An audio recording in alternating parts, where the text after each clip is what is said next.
할렐루야. 서로 축복하십니다. 감사합니다. 고맙습니다. 사랑합니다. 행복합니다. 새벽에 우리 하울이까지 참여해 줘서 너무 감사합니다. 새벽에 아이의 소리가 들린다는 것이 얼마나 행복한지. 그죠? 하울아, 땡큐. 되게 이제 아이들이 새벽에 오면은 옆에서 주무시거든요. 근데 하울이는 새벽에 오면 눈이 땡글땡글해져요. 여러분, 감사는 은혜가 은혜라고 깨달아질 때 감사할 수 있습니다. 그러니까 은혜가 은혜로 내 속에 와닿지 않으면 아무리 많은 은혜를 받아도 입에서, 마음에서, 생각에서 감사가 없습니다. 이 새벽에 일어날 수 있는 것이 은혜이고, 그래서 딱 일어나서 하나님 감사합니다. 이 새벽에 하나님의 전으로 나올 수 있는 건강 주신 것이 은혜고, 그래서 이 건강 때문에 하나님 앞에 감사하고, 또 눈을 떴는데 갈 교회가 없어. 그럼 참 영적으로 서글프거든요. 그런데 이제 눈을 딱 떠서 아무 고민 없이 계복동 3-1로 쏙 하고 들어오고, 참 그것도 은혜죠. 예배가 이렇게 시작이 됐는데 예배 시간에 말씀을 전가할 주회종이 없어. 그럼 참 그것도 힘들죠. 근데 때마다 시마다 말씀을 전해주는 주회종이 있어서 그것도 참 은혜이고, 여기에서 아멘 하신 분은 참 감사해요. 그래서 이 땡큐는 think에서 온다, 그 말이 그래서 거기서 나오는 거예요. 우리가 땡큐 영어로 감사합니다. 그 이야기는 think, 생각할 때 감사가 터진다고 하는 거예요. 그래서 감사가 많으면 많다, 그 이야기는 내가 깨달은 은혜가 많다, 그 말이에요. 어렸을 때는 부모님이 주시는 그 은혜 앞에 별로 깨닫지를 못했어요. 근데 나이 들고, 그리고 나도 부모의 유치가 되고, 그러면서 점점 깨닫잖아요. 야, 그때 엄마가 이렇게 했었구나, 그때 아빠가 이렇게 수고했구나. 그래서 이제 그 순간에 철들어 가면서 계속 부모님에 대해서 참 생각할 때마다 가슴이 뭉클하고, 조금 더 잘해드렸으면 좋았을 터인데, 조금 다정해 좀 대해줬으면 얼마나 좋았을 터인데, 그 아쉬운 마음에 잘해주고 싶어서 손을 잡아주고 싶은데 옆에 계세요, 안 계세요? 안 계시잖아요. 그런 것처럼 우리가 이 맥주감사 주일을 지내면서 한 주간 동안 이 감사에 대한 문제를 그래도 조금씩이라도 다시 한번 우리가 생각해 보자고 하는 것은, 이것을 빨리 내가 받았던 은혜를 받았다고 빨리 깨달을 때, 그때 내 삶의 자리가 감사의 자리가 되고, 내가 만나는 분들에게 감사할 수 있고, 예수의 같이 옆에 이렇게 앉아있고, 우리 육여시 노릇도 15분이나 오셨잖아요. 시상은 어제보다 2분이 더 오셨어. 참 감사하잖아요. 저는 새벽에 여러분들을 이렇게 생각하고 여러분들의 모습을 생각할 때마다 참 감사해요. 그래서 말씀 준비할 때마다 참 제 나름대로는 뭐 이보다 더 좋은 말씀 증거하는 목회자들이 세상에는 부지기수해요. 그러나 제 나름대로는 이 말씀을 가지고 여러분 앞에 대하기 전에 그래도 최선을 다하자. 여러분 때문에 그래요. 여러분들이 말씀 앞에 집중해주고 말씀을 사모하는 그 눈빛이 제 눈에 보여지게 되고, 그리고 이 설교를 여러분들이 최선을 다해서 듣는 그 모습 그 자체가, 여러분 여기 딱 쓰면은요 다 보인다니까. 저 뒤에 머리가 보이고 그렇다니까. 숨어 있어도 다 보여요. 고개 푹 숙이고 있어도 다 보이고요. 핸드폰 꺼내서 만지작거리는 것도 다 보이고요. 그러니까 이 새벽에 여러분 한 분 한 분이 너무 감사해서 이제 그런 마음이 드는데, 그래요. 감사는 은혜를 은혜라고 깨달을 때 감사가 나와요. 성경에 감사하라 라고 하는 명령형 감사라고 하는 단어가 성경 전체 속에 148번 나옵니다. 그 가운데 가장 감사가 많이 나오는 성경이, 혹시 짐작이 가세요? 가장 많이 감사로 하는 단어가 나오는 성경 2글자고요. 시자로 시작해요. 시편이에요. 77번 나옵니다. 그러니까 시편 전체수 1편에서 50편까지 보시면은 이 감사에 대한 말씀이 굉장히 많거든요. 그런데 감사하라, 이렇게 명령형으로 끝나는 감사하라라고 하는 단어가 33번 나옵니다. 육여신도회만 몇 번? 33번. 참 착해요. 기억해 줘서 33번. 여러분, 33번을 우리가 그렇게 한번 볼 수 있습니다. 하루 시작하면서도 삼삼하게 감사하자. 아침에도 감사하고, 저녁에도 감사하고, 점심에도 감사하고, 하루에 3번 우리가 삼삼하게 감사하자. 그렇게도 우리가 받아들일 수 있고, 또 하나, 매일마다 우리가 감사로 살아라. 그래서 우리 31일이 된 다음에 마지막 날은 한 번 더, 2번 더 감사해라. 그래서 33번 감사하라고 하는 거예요. 오늘 하루도 여러분 감사하시고 사시고, 여러분 감사하면 하나님이 행복하게 하시고, 감사하면 참 신기한 게 몸의 면역력이 높아집니다. 운동을 통해서, 음식을 통해서 우리가 면역력을 키울 수도 있습니다만은 우리 세포 전체가, 우리 전체 속에 인간은 우주와 같아요. 세포가 2조 개나 됩니다. 근데 그 모든 세포를 춤추게 하는 생각과 언어가 있습니다. 그 언어 중에 하나가 무엇인가? 감사합니다. 그리고 우리 세포가 춤을 춘다, 그 말이에요. 그러면 우리가 면역력도 상승이 되고 그래요. 오늘 하루도 그렇게 살 수 있게 되기를 축복합니다. 어제부터 유다서를 봤습니다. 이 유다서와 베드로 후서는 내용이 거의 싱클로드와 같이 중복됩니다. 그래서 유다서에 나오는 이 언어들, 단어들, 그리고 베드로 후서에 나오는 언어와 단어들이 일치합니다. 그러면 이제 나름대로 어떻게 된 내용일까? 그럼 베드로는 베드로대로 그 당시 성도들에게 이 편지를 써야 할 성령의 감동을 먹은 거죠. 유다는 유다대로 그 유다의 편지를 받는 그들에게 급히 이 편지를 써야 할 급박한 상황이 전개된 거예요. 그래서 베드로후서와 유다서가 내용이 거의 싱클로더처럼 같이 이렇게 중복된다는 이야기는 성경 안에 누가 지금 이 말씀을 기록하게 감동을 주는가? 성령님이다, 이 말이에요. 베드로가 쓰든 유다가 쓰든. 그래서 복음서를 보시더라도 마태가 쓰든 마가가 쓰든 누가가 쓰든 요한이 쓰든, 만약에 그런 성령의 감동이 없이 이 성경을 썼더라면 자기 나름대로 자기의 지식대로 쓰고 끝났겠죠. 그런데 이 성경을 쓰게 하신 분이 누구인가? 성령님이라 그 말이에요. 그래서 성경의 원저자는 인간이 아니라 성령님이십니다. 그래서 베드로를 통해서도 이 말씀을 주셨고, 예수님의 동생 유다를 통해서도 이 말씀을 주신 거예요.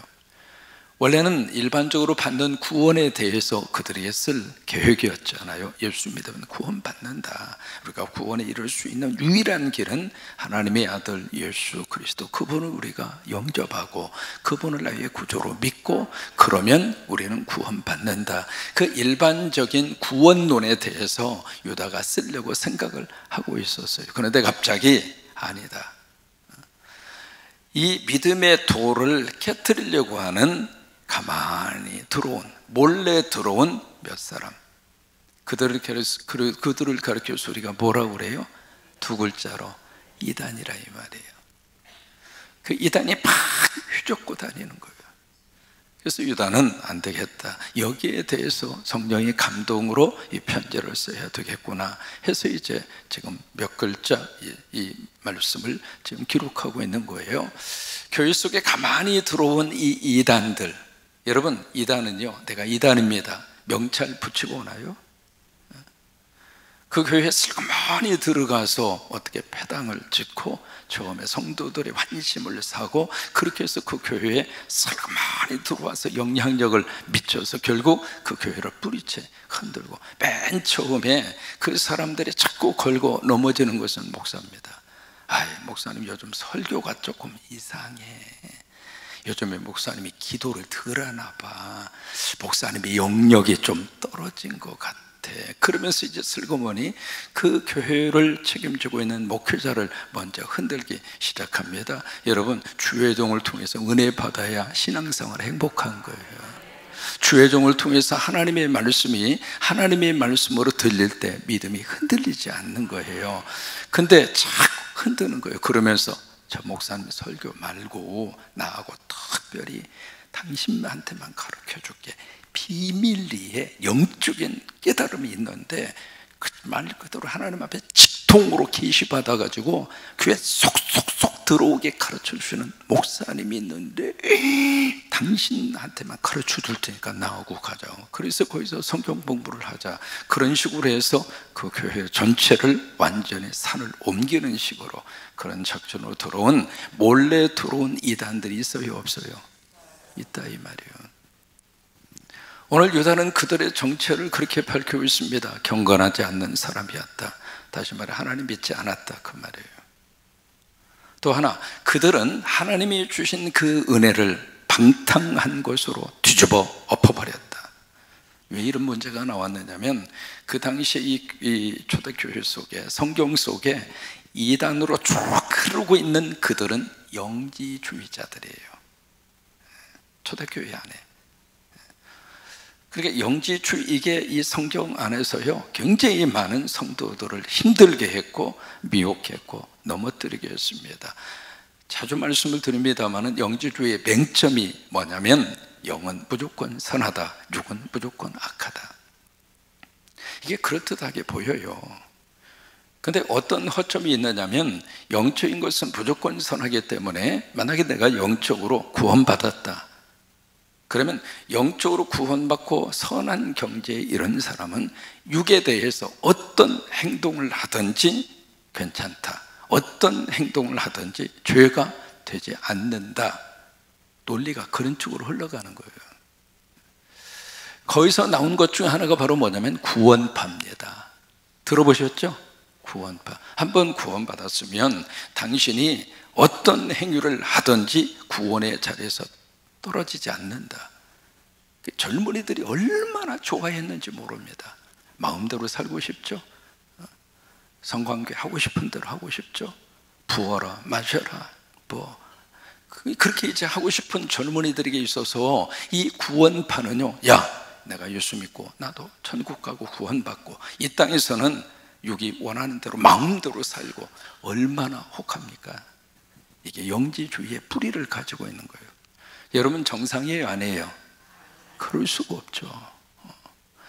그런 것처럼 여기 유다가 이 편지를 쓸 때도 마찬가지죠. 하나님이 주신 은혜가 있는데 그 은혜를 완전히 죄를 짓는 방탕한 것으로 바꿔버리는 그 점을 바로 여기에서 지적을 하고 있는 겁니다. 세 번째, 결정적인 것은 유일한 우리의 주제 곧 예수 그리스도를 부인하더라 이 말이에요.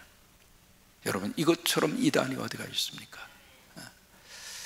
그래서 그들에 대한 말씀을 쭉 한 다음에 오늘 말씀이 바로 뭐냐면, 자 한번 생각해 볼까? 5절에 그렇게 말씀합니다. 같이 한번 읽겠습니다. 너희가 본래 모든 사실을 알고 있으나, 자 보세요, 이미 알고 있습니까? 모르고 있습니까? 그러면 이 편지를 받는 분들은 기존 신자입니까? 아니면 전혀 예수 그리스도를 모르는 초신자입니까? 기존 신자입니다. 이미 예수를 믿고 있어요. 이미 알고 있어요. 이미 지식이 있다 이 말이에요. 그래서 이제 본래 모든 사실에 대해서 이미 알고 있다 이 말이에요. 그러니까 어느 정도 신앙생활을 하면 신앙의 기본에 대해서는 알잖아요. 그렇죠? 복음의 가장 중요한 핵심에 대해서도 그러고 영적 삶에 있어서의 하나님의 축복의 원리도 그러고 어느 정도 기본적으로 알고 있다 그 말이에요. 알고 있으나 다시 계속해서 있습니다. 내가 너희로 다시 생각나게 하고자 하노라. 자, 이미 알고 있는 것을 다시 한번 영어로 말하면 리마인드 한다 이 말이에요. 리라고 하는 것은 다시라고 하는 것이고 마인드라고 하는 것은 마음이라는 뜻이에요. 모르는 것을 지금 당신들에게 깨우치고 알게 하기 위해서 이 글을 쓰는 것이 아니라 이미 알고 있는데 알고 있는 것을 다시 한번 기억하자. 그것을 가르쳐서 뭐라고 이야기하는가? 훈련이라고 그래요. 훈련이라고 하는 것은 모르는 것을 아는 것을 훈련이라고 안 합니다. 훈련은 아는 것을 더 알게 하는 것이 훈련이에요. 그래서 훈련을 계속 하다가 보면 생각 속에 딱 들어가 있고 몸으로 배워져 있고 그게 훈련이라 이 말이죠. 그래서 본래 알고 있는데 알고 있는 그것을 다시 한번 생각나게 하고자 하노라. 그러면서 하시는 말씀이 여기 세 가지의 케이스를 이야기합니다. 이 세 가지의 케이스를 이야기하는 말씀은 자 한번 볼까? 그 이단들 그들이 하나님 앞에 어떤 모습으로 쓸지 한번 역사적으로 무슨 일이 있었는지 이미 알고 있잖아. 알고 있는 그 역사적 사실을 다시 한번 우리 한번 생각해 보자. 그래서 이것을 꺼내는 이유는 그들이 어떤 식으로 하나님의 판결을 받고 앞에서 그 이야기 하잖아요. 그 판결은 심판이에요. 어떻게 하나님의 심판을 받았는지 이미 알고 있고 아는 바를 다시 한번 우리가 기억을 해서 어떤 일이 있어도 너희는 그 이단 속에 들어가지 말고 하나님이 주신 믿음의 도를 힘써서 싸워 지켜라. 왜? 그렇지 않으면 너희들도 그 심판의 자리에 가니까. 그래서 역사적으로 있었던 많은 사례 중에 세 가지의 케이스를 꺼내놓는 거예요. 오늘 이제 두 가지의 케이스를 말씀을 합니다. 첫째로 출애굽의 케이스입니다. 출애굽의 케이스. 자, 한번 보실까요? 5절 뒷부분입니다. 주께서 시작. 주께서 백성을 애굽에서 구원하여 내시고 후에 믿지 아니하는 자들을 말하셨으며 출애굽의 케이스예요. 애굽에서 나올 때 을은 장정만 60만 명이었습니다. 그럼 나머지 숫자까지 헤아리면 아무리 적어도 200만 출산을 합니다. 그 많은 사람들이 애굽에서 구원받고 나왔어요. 누가 구원해 줬을까요? 하나님이십니다. 이스라엘 백성이 애굽에서 나와서 그들의 주도적으로 그들의 계획으로 그들이 애굽에서 나온 게 아닙니다. 사람이 노예도요 계속 그 생활 속에 살다가 보면 노예 근성으로 완전히 정착이 되는 거예요. 그러다 보면 그 자리를 떠날 수가 없습니다. 이스라엘 백성들이 애굽에서 노예로 그렇게 살면서 바로의 그 학정과 그 억압 속에 살고 있었지만은 그들이 민족성 있게 화나서 우리는 이렇게 살아서는 안 된다. 독립운동을 하고 투쟁을 하고 그러면서 뭔가 밑에서 막 이렇게 올라와 가지고 야 이제 우리 한번 애굽을 탈출하자. 그래서 출애굽의 사건이 일어난 게 아니에요. 하나님의 작품이에요. 그래서 하나님이 그들을 애굽에서 구원시켜 주셨거든요. 애굽에서 나오게 했거든요. 여러분 우리 삶의 자리에서 하나님이 없는 자리는 애굽이에요. 그래서 하나님이 끄집어내서 하나님이 있는 교회의 자리로 은혜의 자리로 하나님이 우리를 여기다 갖다 놨거든요. 영적으로 여러분들이 지금 출애굽을 하신 백성이라 이 말이에요. 그렇게 출애굽을 해서 구원해 주셨는데 자 보실까요? 200만 명이 나왔는데 정작 하나님이 약속한 가나안 땅은 몇 명 들어갔습니까? 2명입니다. 이름 기억하시겠죠? 여호수아, 갈렙. 나머지는 어떻게 됐느냐 이 말이에요. 다 죽었다 이 말이에요. 왜요? 하나님 안 믿어서. 그러니까 이단들을 쭉 이야기하면서 너희들이 그 믿음의 도를 힘써서 싸워라 그 말씀을 하시는 이유가 있습니다. 너희도 믿음의 자리에서 떨어져 나가면 역사적으로 우리 알고 있잖아. 그것을 다시 성도들에게 경각심을 주는 거예요. 하나님 우리를 구원하셔서 예수 믿게 하시고 하나님의 자녀 삼아 주셨어요. 끝까지 믿음 지키셔서 천국 가십시오. 중간에 절대로 낙오되지 마시고 중간에 절대로 시험 들어서 등지고 떠나지 마시고 그것을 지금 이 유다는 성도들에게 가르쳐 주는 거예요. 두 번째로 천사 문제를 다루고 있습니다. 자, 6절입니다. 시작. 또 자기 주위를 지키지 아니하고 자기 처소를 떠난 천사들을, 자 보실까요? 두 가지입니다. 복수예요. 한 사람이 아니라 그 말이죠. 천사들이니까 이 천사들이 두 가지 케이스를 이야기합니다. 첫째는 자기의 권위의 그 위치를 지키지 아니했다. 그러니까 자기 주위를 지키지 않았다. 두 번째, 자기 처소를 떠났다. 그 얘기예요. 그러면 이 천사들이 영적 존재 아니겠습니까? 이제 그 다음에 미가엘이 나옵니다만은 이 천사들을 과연 어떻게 우리가 해석할 것인가? 성경에서 가장 힘든 성경 중에 하나가 구약에서는 레위기서고요, 신약에서는 유다서입니다. 그리고 그 다음에 요한계시록입니다. 이게 참 성경에서 힘든 성경 가운데 하나예요. 그래서 주일 설교 본문으로 레위기나 유다나 계시록도 앞부분 위에 뒷부분으로 넘어가는 구절이 설교 본문으로 거의 안 나옵니다. 몇 가지 이유가 있습니다. 짧은 시간에 그 설교 한 3, 40분 하는 그 시간에 그것을 다 커버하기가 쉽지가 않아요. 왜냐하면 전후 문맥을 모르면 그 부분만 가지고 전후 문맥 설명하다가 시간이 다 끝나요. 그러다 보니까 주일날 그 성경에 대한 본문을 여러분들이 접하기가 쉽지가 않아요. 그래서 우리가 시간을 충분히 가지고 그 말씀 속에 들어가지 않으면 그 말씀의 진정한 의미를 우리가 놓칠 수가 있거든요. 그 중 하나도 유다서도 마찬가지입니다. 이 천사들에 대한 해석을 우리가 어떻게 할 것인가? 몇 가지로 해석할 수 있습니다. 영적 존재 천사, 에인절이라고 그랬으니까 천사로 그렇게 해석할 수 있고, 또 하나 이 천사를 뭐라고 해석하는가? 메신저입니다. 메신저, 다시 말해 사자라고 말이에요. 사자. 이 사자라고 하는 말로 해석을 하면서 이 유다서가 이 글을 쓸 때 결국 이 글을 받아서 읽는 성도들은 알 수 있고 이해할 수 있는 그런 이야기를 꺼내놓고 있는 거예요. 그러니까 여기에 두 가지, 자기 위치를 떠나고 자기의 처소를 박차고 떠난 그 천사.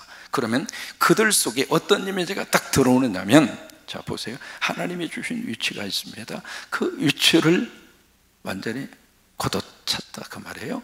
하나님이 허락하신 그 처소가 있습니다. 근데 그 처소를 버렸어요. 그러면 이 글을 읽는 그들의 입장에서 지금 뭐가 머릿속에 탁 하고 이미지로 떠오를까? 누구일까요? 있어야 될 그 자리를 떠나고 그리고 이단과 사위비의 길을 걷는 그들이 머릿속에 떠오른다 이 말이에요. 이해가 되세요? 그래서 막연히 영적 세계의 존재를 말하는 것 같지만 실질적으로는 있어야 될 그 자리를 떠나서 교회 속에 몰래 지금 들어와서 성도를 유혹하고 있는 이단과 마귀와 사탄, 앞잡이 노릇을 하고 있는 사이비, 그들을 말하고 있는 거예요. 그들은 두 가지를 떠났습니다. 뭘 떠났는가? 하나님이 주신 지위를 지키지 않았고 하나님이 허락하신 처소를 떠났습니다. 여러분, 믿음을 지킨다고 하는 것은 하나님이 허락해 주신 그 포지션, 위치, 그것을 지켜가는 거예요. 목사로 하나님께서 이 사명을 감당하도록 해서 목사의 그 포지션, 지위를 잘 지켜가는 거예요. 평신도 지도자로서의 그 위치를 주셨으면 우리 육여신도는 육여신도회에 하나님이 위치를 주셨어요. 오늘 찬양하는 모습을 보니까 얼마나 감사한지. 입도 크게 벌리면서 찬양하더라고. 오늘 이 새벽에 찬양으로 나에게 영광을 돌려라 아멘 하면서 위치를 지켜가는 거예요. 여러분, 이게 믿음이에요. 하나님이 허락해 주신 그 처소, 그 처소를 떠나지 않는 게 믿음을 지키는 거예요. 하나님이 우리에게 주신 처소가 어디에 있는가? 성광교회 아닌가요? 아멘이죠. 하나님이 나에게 허락해 주신 처소가 어디입니까? 여기 아닙니까? 여기서 하나님이 예배하고 여기서 하나님이 섬기고 여기서 하나님의 뜻을 일구고 여기가 하나님이 우리에게 주신 처소라 그 말이에요. 이것을 떠나지 않고 여기에서 이제 물론 그래요. 하나님의 뜻이 있어서 다른 처소에서 옮겨서 믿음 생활을 하면 또 아멘 하고 가서 옮겨서 신앙생활을 하는 거예요. 저는 이 교회 섬기다가 다른 데 가겠다는 분, 지금까지 제가 목회하면서 저의 관계 속에서 이미 교회도 마찬가지입니다. 1년에 약 한 15%가 떠나갑니다. 거기는 참 물갈이가 이렇게 많아요. 어디 가신다고 그랬을 때 제 입으로 저주성 발언을 모르겠어요. 제 기억에는 한 적은 없어요. 가는 것도 하나님의 뜻이고 오는 것도 하나님의 뜻이고 그 마음으로 저는 성도들을 바라봅니다. 그러니까 여기에 오신 것도 하나님의 뜻이에요. 여기 계시다가 다른 데 가서 섬겨라, 그것도 하나님의 뜻이 그 속에 있다 이 말이에요. 다만 하나님이 허락해 주신 그 처소, 그 처소를 떠나지 말라 그 말이에요. 그게 믿음을 지켜가는 거예요. 그런데 이 이단들은 그 처소를 떠났다 그 말이에요. 그러면서 그들에게 어떤 심판이 주어지는가 보실까요? 6절. 자, 처음부터 끝까지 같이 있습니다. 또 자기 주의를 지키지 아니하고 자기 처소를 떠난 천사들을 큰 날의 심판까지. 여러분, 여기 큰 날의 심판, 이게 계시록에 나오는 마지막 심판입니다. 무저경에 마귀와 사탄을 그 무저경에다가 던져놓는 계시록에 나오는 심판, 그게 큰 날의 큰 심판이에요. 큰 날의 이 심판은 언제 이루어지는가? 예수님이 재림하여 오실 때, 그때 7년 대환란 후에 큰 날의 심판이 있습니다. 그때까지 영원한 결박으로 어디에 가둬놓으셨어요? 흑암에 가두셨다. 참 이게 놀라운 영적 하나님의 그 비밀입니다. 하나님의 마지막 심판이 있을 때까지 영원한 결박으로, 죄인으로, 쇠사슬로 해서 흑암에 가두었다. 여러분, 참 이 이단이나 사이비가 은혜를 받고 회개하고 돌아오기를 하나님은 원합니다. 그런데 보세요, 잘 돌아옵니까? 어쩌다 몇 사람. 왜 그럴까요? 흑암에 갇혀 있으니까. 흑암에 갇혀져 있으니까 그들이 깨닫고 하나님 앞에 돌아오는 빈도수가 작다 이 말이에요. 그들은 영적으로 흑암에 가두어져 있는 거예요. 이게 하나님의 세계에서 뭔가 큰 하나의 무적인과 같은 그게 있어서 그들을 갖다가 집어넣어 가지고 지금 완전히 결박하고 그 흑암 속에다 가둬놨다, 그 표현도 되겠습니다만은, 또 하나 현실적으로 봤을 때 그들은 마귀와 사탄의 앞잡이가 돼서 이단과 사이비로 있으면서 계속해서 영적인 흑암 속에 가두어져서 계속 그렇게 살더라 이 말이에요. 여러분, 이 가두었다라는 이 단어가요, 바로 그 앞에 지킨다라고 하는 단어가 나옵니다. 참 기가 막힌 표현을 여기서 쓰고 있습니다. 자, 여기 보시면은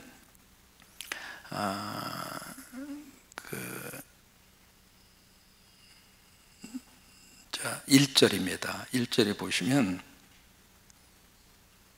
예수 그리스도의 종이요 야고보의 형제인 유다는 부르심을 받은 자 곧 하나님 아버지 안에서 사랑을 얻고 예수 그리스도를 위하여 뭘 받아요? 지키심 받았다고 그랬잖아요.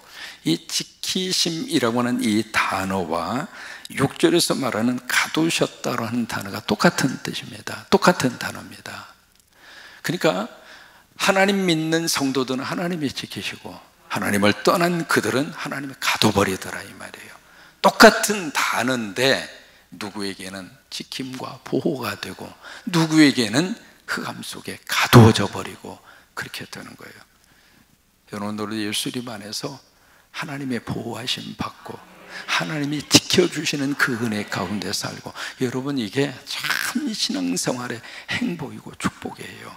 하나님을 등지고 그리고 이단과 사이비 속에 흘러가면 흑암 속에 갇히는 거예요.